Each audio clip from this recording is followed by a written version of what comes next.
Timberland, Missy, you know, the list goes on.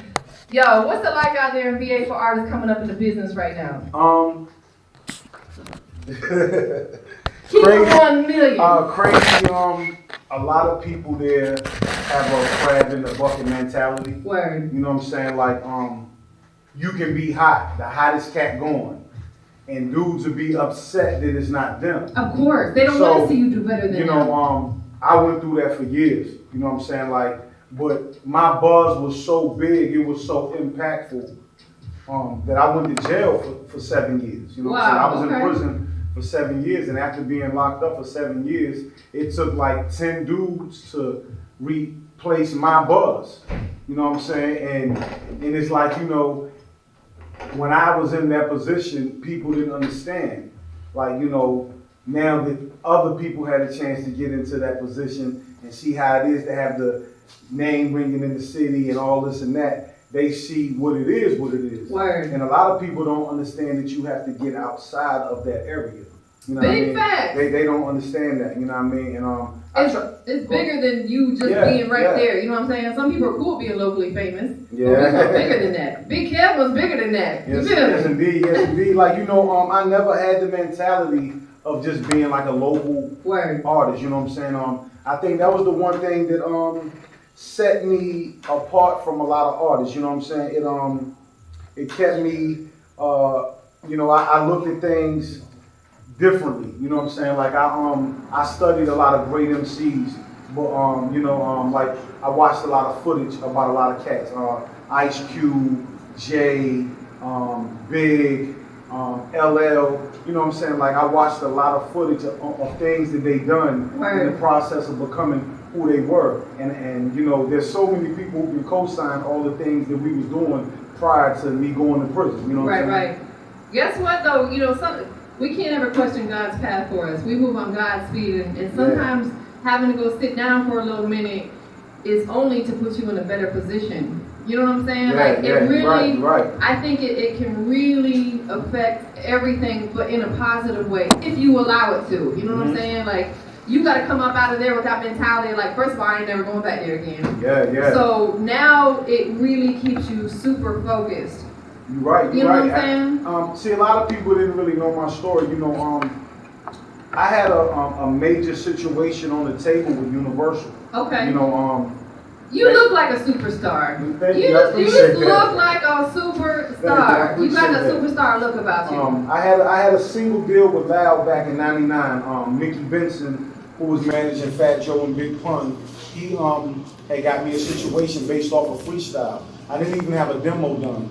And I just talked to Steve Rifkin over the phone, and he was like, you know, this is what we're gonna do. And we had a problem with the second record, and it was just like, you know, since I was 16, they've been writing about me in the newspapers. Like, I knew that if you want to make it happen, you got to be talked about. You have to be seen. Word. You have to be, you know what I'm saying? You can't just be rapping on the block and rapping for your friends, because a lot of them are not gonna have your back until you blow. Right. That's facts. You know, I had one homie. We've been friends for like 30 years. My homie P Dog, P Diddy, what up? But you like 22. How y'all been friends for 30 years? Fuck out of here. And he used to, cause I was into playing football. Right. And he used to be like, you gonna blow. And like, we would go places to all these little events, and there would be people rapping, and he would be like, hey, yo, you rap? And they would be like, yeah. He was like, yo, I bet you can't get my mans. And then I would have to go over there, like, I was battle rapping before it even became a thing, and I just, you know, like, built a name for myself. So, you know, like, I knew, like, for us to blow and make some moves, like, we got to get out here. We got to get wrote about. You know what I'm saying? We got to get talked about. We got to be seen. That's dope. You know? And that's, you know, that alone is motivation. When someone that doesn't have to believe in you on that level does, you can't help but want to keep pushing. You don't have to fuck with you on that level. You know what I'm saying? Like, nobody does. Nobody owes us nothing. So for someone to really like go hard for you like that, that alone is motivation to keep doing this. Yeah, for sure. And I was, you know, very thankful for that. You know, I built a lot of relationships with DJs. Word. You know, shout out to DJ B, DJ Jack and Spade, and DJ Rick G's, who was also Pusha T DJ. You know, I built, and DJ Stress. Like, these guys did a lot for me. You know, I was in prison for 7 years, and Jack and Spade was still spinning my records. That's love. You know what I'm saying? And he would write me, and DJ B didn't even know me. And at the time, he was affiliated with Flex. You know, he's been nominated at the World DJ Music Awards, and he didn't even know me. I was working third shift at the gas station, and I would call up there and just be spitting all these rhymes, and he didn't even have his own show yet. Right. And when he got his own show, he let me do the intro.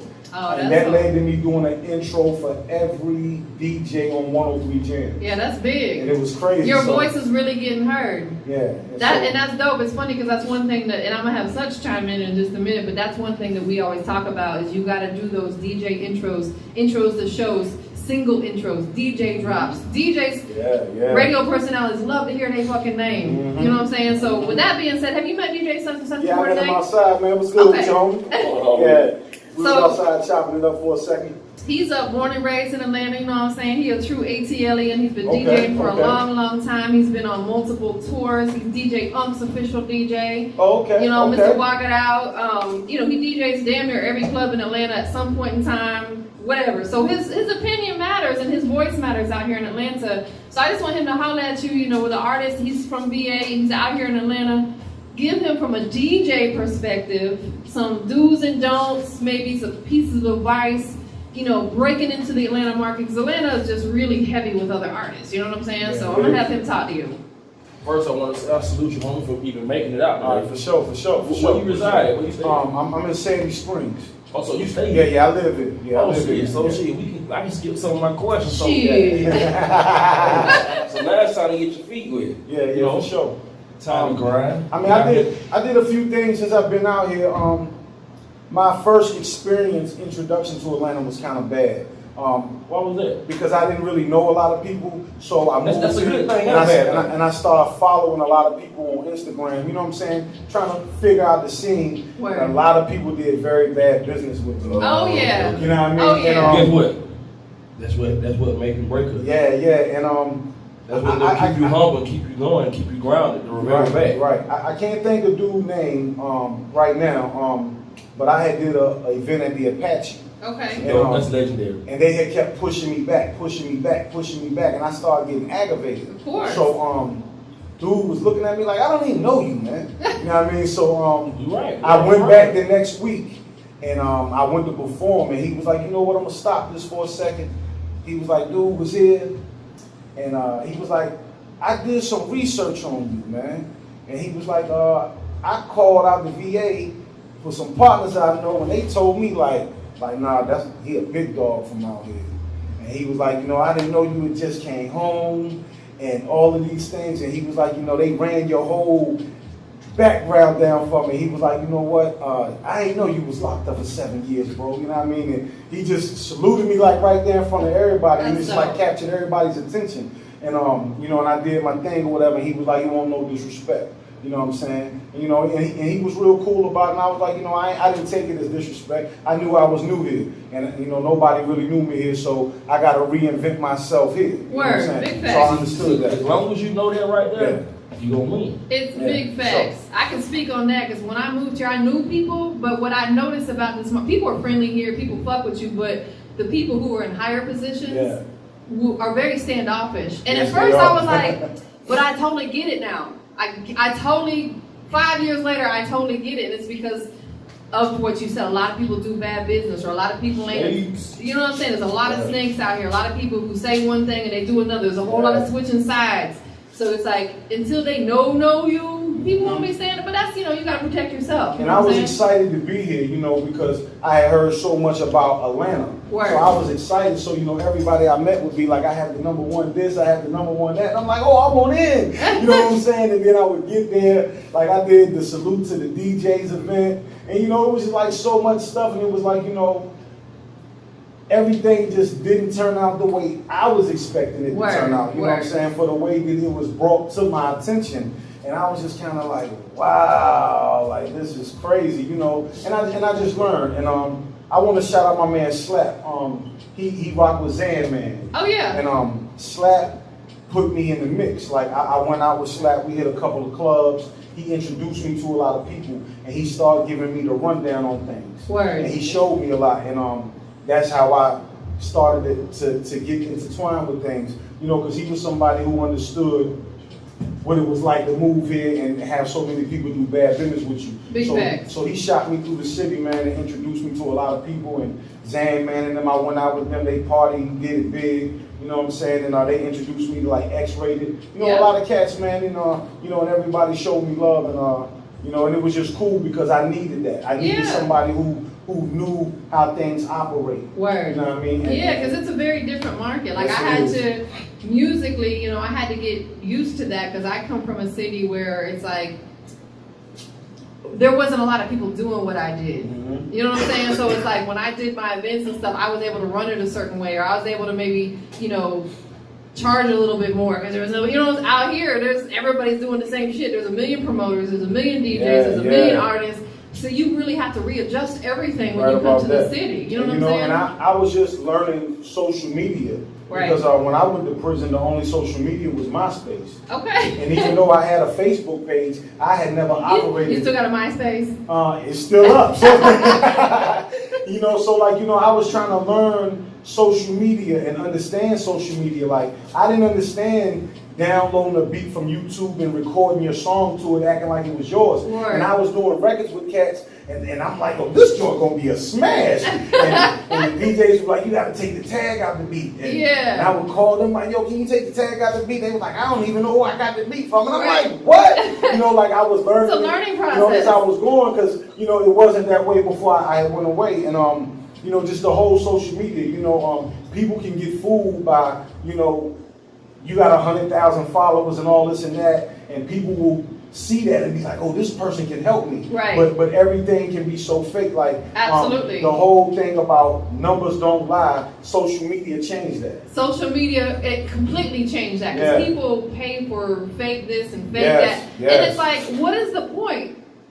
What is the point? Those fake people cannot engage with you. Yeah, you're right. You know. And social media is really one thing that I really learned, and I had to up it myself, is with the way Instagram works, it works on an algorithm. Yeah. So when you post something, only 1% of your following actually sees it, which is a very small amount. Yes, indeed. Unless you have a big engagement on that picture or video in the first 20 minutes. Then it opens up some more people. Yeah, for more people to so see. Sometimes you might, right if you post a flyer, you ain't gonna get that much love on it because people don't be liking that shit or whatever. Right.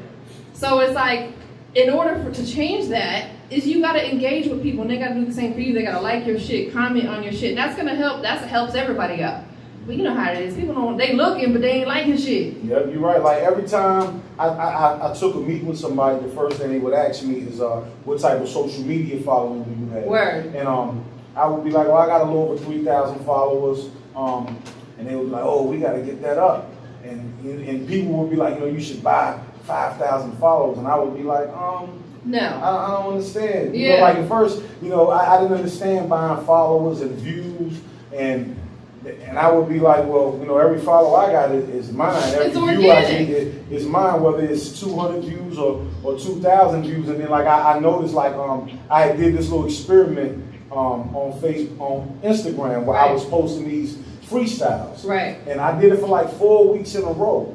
And I was getting like 1,500, 1,600 views. And I was like, wow. So I would go to other people's pages who might have like 60,000 followers or whatever. And they would do the same thing I'm doing. And we would have the same amount of views. And I would be like, he might have more followers than me, but I have less followers, but a bigger percentage of my fan base engages into my music. Absolutely. And, you know, I had just posted a freestyle. I had did the Fat Boy SSE, the Chase Freestyle Challenge. Right. And, you know, I'd be at work all day. So, like, you know, I would look at it and be like, oh, wow, the views is going up. They going up. They going up. So, you know, I'm like, okay, you know, and that let me know that that's what a lot of my followers like for me to do. Absolutely. Because, like, if I post videos talking and, like, giving out a positive message, I might get a couple of 100 views. Word. You know what I'm saying? Or if I go live in the club or something like that, I might get a couple of 100 views. But I noticed that when it's pertaining to me rhyming and stuff like that, more people engage with it. So now, you know, I just got a better understanding of what they want to hear from me and see from me, you know what I'm saying? Yeah, so, and that's why it's important to give them you. To give them you, like, I get so many people want me to post their shit on my page, and I said, if I flood my page with everybody else's stuff, that's gonna keep people from wanting. They come there for me. They don't come there for everybody else. So it's like you gotta give them you, and you also gotta mix it up a little bit. You gotta give them some funny stuff every now and again. You know what I'm saying? Like it can't just be all. It's just like with your music. You gotta switch it up sometimes. Yeah, you're right. You gotta be versatile. And I'm not a big dude to you know, I'm not a person that's like always like posting everything that I do. And people used to get on me about that. Like, yo, man, you should have posted that. And I'm like, for what?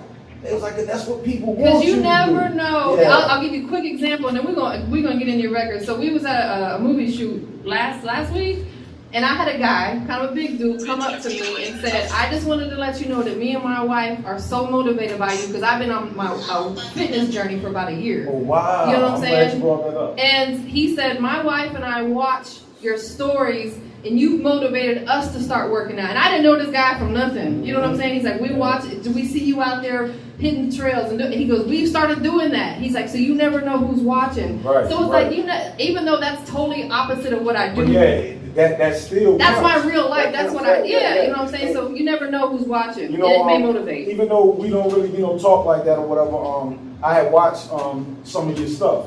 And you was talking about sacrifices in your weight loss journey. Right. And that's something that me and you have in common. I used to be 400 pounds. Okay. And I went to prison and I lost 160 pounds. That's a whole person. No nothing. And I came home, people didn't even recognize me. That's dope. And I helped over 50 people in prison lose 40 pounds or better. That's great. And that's hard. It's not easy. Yes. It is not easy. I was so angry at myself because when I moved to Atlanta, I got frustrated. And I gained like 75 pounds back. Like I gained 75 pounds back after busting my butt twice a day.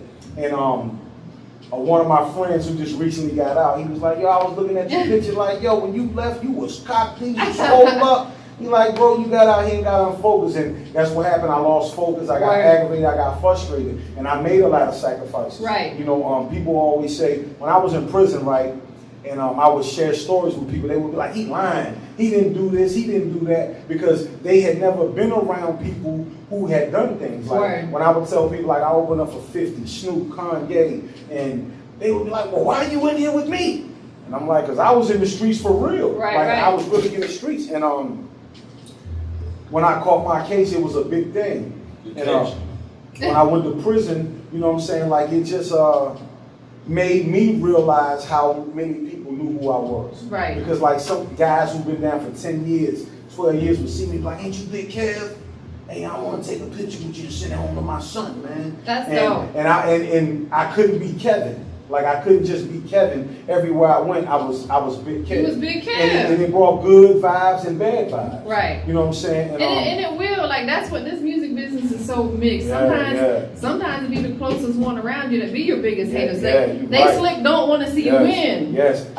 That's crazy. Get out my head. I was just talking to Smoke, my man Smoke. He do all my videos, graphics, and everything. We got a cartoon called LJ and Roscoe. Right. I have a character up there. And I was like, yo, man, I was like, you know, I'm not a petty person, and I'm not a person that gets into his feelings much. But I was like, man, I just noticed something. Like, we know 1 trillion people. And I'm like, it tripped me out when people who we knew for 10 years has never reposted, never nothing. But I see them do it for people that they met 2 weeks ago. Right. And you're right. And people who will be like, yo, I believe in you. Like, I had this theory. I knew people that knew Puff, that knew Jay, that knew Tip, that knew all of these major people who would tell me how much they believed in me.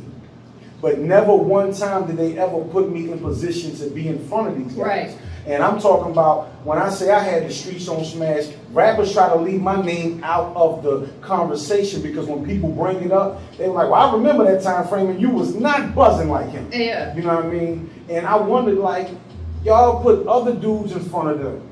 Not to say I was better than them or whatever, but who ain't did half the work I did or had the following. Especially if that's your people. They're supposed to put you in a position to win. And I didn't understand. Like, how could you believe in me? And, you know, I was in the streets really doing my thing. And you know, I sacrificed everything to get on. You know what I'm saying? Like Right. it wasn't about selling drugs. It was about making money to make moves. And none of those people ever put me in position where somebody could have heard me or done something. And I was like, you know, it just made me reevaluate my whole circle. You know what I'm saying? Sometimes you have to do that, because one thing that I always kind of knew it, but I recently, when I say recently, I'm talking in the last month, really realize that God will not put you in certain positions until you clear out certain people in your life, because He doesn't want them to come with you. They are not worthy and they don't deserve to win. So I for a little minute, I felt like I was kind of at a standstill. And I'm like, dang, I'm working, I'm grinding, things ain't going nowhere. But I had to eliminate a couple people out of my situation. Sometimes we have to. And I promise you, it's like as soon as they're going out the way, man, so many things been popping off. Yeah. I'm gonna be in a book. Shout out to Miss Tanisha Namaka. She's an author, you know what I'm saying? That's my girl over here. She's a best-selling author. Oh, word. I might need to get some points from you because I wrote a book about my life. She has a publishing company. She can help you put it all through. My producer wrote a book. I need to get it done, like, you know. This is the woman. Yeah. So it's like, that's one thing that I really like. And like I said, I kind of always knew you got to keep the certain people. But when I seen it for myself, and you realize it too, you have to eliminate certain people. Man, it's amazing. I used to bend over backwards for people. Like, I'm a people person. Right. And I got people that I call every day or text. I text and tell them good morning, have a great day. Or, you know, and I will go out of my way. And the biggest mistake that I ever made in my life was when my buzz was at so crazy, I tried to bring a bunch of people with me. Yeah. I put more people on stage in front of thousands of people than a promoter. I put more people on the radio than a DJ, than their manager. And I tried to show that love. But all I would get in return is, Kev taking the shine, Kev doing this, I'm better than Kev. And I'm like, you had no shine before me. Word. I gave you your shine. And I remember a DJ asked me, he said, what the position are you in? Do you think if any of those guys was in your position, they would do for you Fuck no. what you do for them? And they would go get on the radio and shout out the whole city. Don't even shout out the dude who put them on the radio. It'd be like that. That's absolute fact. And I learned my lesson from that, you know, because I would go out of town to do stuff and I would be like, yo, give me 50 of your CDs, I'm gonna pass them out. Yeah. And I did major shows with major artists and I put dudes on my set and let them rock one of their songs for free. Now people charging you $1,500 to do that. And I never asked them for $1. And a lot of times, you know, I got a bullshit thank you, you know what I'm saying? Yeah. So I understand the mentality of why the way things is now. But like I tried to lay it out for a lot of dudes, even when I hadn't got all the way where I wanted to be. Word. And I would put them on my songs and we would get on the radio. And then, you know, the minute that something go wrong with me and they get around other people, they try to front like, I took care of you for years. Yeah. You know, I'm the reason why you have a name for yourself.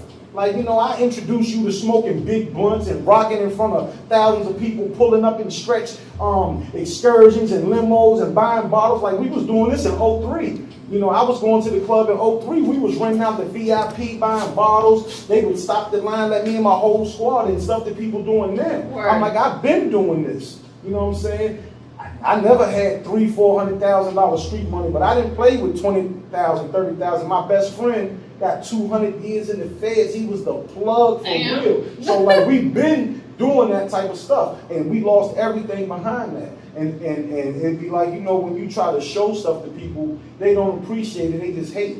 And then you take me out the equation. Some of these guys ain't did a big show since. Some of these guys ain't had a song on the radio since. Some of them ain't been outside their city doing no moves with rap. So when they reach out to me, I don't be knowing what to say to them because I'm like, shoot. You ain't got nothing to say to You know, There's no words I was need going to be through all said. type of changes. Nobody even wanted to give me a DJ number, a promoter number. I was trying to get on big shows. They would try to charge me these crazy numbers and didn't want to give me no access to nothing. I'm like, yo, who made y'all dudes, man? Like, where y'all come from? Word. You know what I'm saying? People are crazy, and it's like you just got to keep your circle real tight. But we got to get into this record. Okay, yeah, this is my new joint. So talk to us about the I Don't Know record. I don't know. It's produced by the illustrators, my man Jay Wise.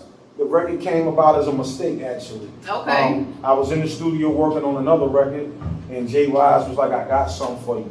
And the record that he played for me, he was like, oh, you can't have that. So he played the I Don't Know beat for me. And when I get excited about something, my ideas hit me instantly. Word. And I was riding with Slack. And I said, y'all got an idea for a song, man. I was like, you know, going to the clubs and listening to what was going on and seeing what the vibe was, I seen everything was repetitive and stuff like that. And even though that wasn't my type of music, I was like, I need to come with something that everybody can relate to. Right. And I don't know was a saying that the whole world used. What you doing tomorrow night? Man, I don't know. They was popping off of such and such and them over there. Man, I don't know. So, I just came with a bunch of questions, because it was so relevant what was going on. Heard them boys flexing with fake Gucci. I don't know, because I don't know what's going on. I'm just going with the flow. And I recorded the record because I was like, I'm done rapping. I was frustrated. I was aggravated. I'm like, I'm about to get into something else. And the I Don't Know record got recorded, and I sent it to a few DJs that I knew personally, and every one of them hit me back and said, this is crazy. And then your homie, Chill Grind Will. Oh, yeah. I met him through Instagram. Yeah, I met him through Instagram, and he actually wasn't the first DJ to play the record, but he was the first DJ to put me on some other platforms. And we was talking whatever, and he was like, yo, this record's crazy. And then I did the conference call with with Big Rankin and them, and he had put it on. I'm on the call every Tuesday. Okay, yeah, I had did the joint, and all the DJs who was on the call, it was only like 2 DJs who gave me negative feedback. All the other DJs were like, yo, I think it's dope. And then I was looking at all the comments on it. Right. So I was like, man, we got something. And Smoke motivated me, because I was like, man, every time I get a hot record, people want to take me through all these loopholes, and now it's starting to come together. I performed it at a few events. Nobody ever heard of me. I performed it at Who Run in Atlanta. That's when I knew I got a hit. Because I was in a room full of a lot of people, they never heard of me. And before the song was over, everybody was saying, I don't know, especially the chicks. Catchy, yeah. You know what I mean? And then I did another performance doing AC3 Fest, and it was the same thing. And I'm like, yo, we got one. Facts. We got one. Such is going to provide some feedback on it. Okay. You know what I'm saying? So we're about to get into the record. Let everybody know where they can follow you on your social this is my new record, I Don't Know. It's available on all platforms, Spotify, Napster, iTunes, Apple Music, YouTube Music. This is available on stuff I never heard of before. You know what I'm saying? I'm still learning all the platforms, but it's available on every major platform. And my Instagram is VA Big Kev. I got a YouTube page, Big Kev TV. And my Twitter is VA Big Kev 757. I don't do the Facebook thing. Yeah. I had people hacking my pages and all types of crazy You stuff. gotta get one. So At least get a fan page. Still gotta get it. You gotta get one. Still gotta get the Facebook page, no doubt. Yeah, you gotta have all platforms, because not everybody. It's just like with your music. Not everybody uses Spotify. Not everybody uses Tidal. I only use Apple Music. Yeah, you're right. So, I don't got an iPhone. I don't have iTunes, but I do got one laptop. Okay. Word. I'm just learning Spotify because I couldn't see my stats. Right. And then they told me you gotta do this, and I'm like, I'm new to Spotify. Right. And I'm doing like a Spotify campaign right now, and I'm like, I can't even see what's going on. Somebody talk to me. And it'd be crazy when you don't know something, people do not want to give you the answer. Of course. And I don't knock nobody's hustle for how they get their money. You know what I'm saying? Get your money how you get your money. But it'd be some stuff, you'd be like, man, you just can't tell me how to do this real quick. Oh, man, let's go on the website. I'm on the site, bro. Right. I don't know how to do this, you know what I'm saying? But I'm just learning how Spotify works and all that. So, it's a learning process, because I'm not social media swabby, as you should call it. A lot of stuff I don't know how to do. I'm still learning, as I move along, but I'm excited about the record, man. So, we're about to check it out. Go ahead and introduce it for us. This is my new record produced by the Illustrators. It's called I Don't Know. Video coming soon. I need y'all to go get that for me today. Such.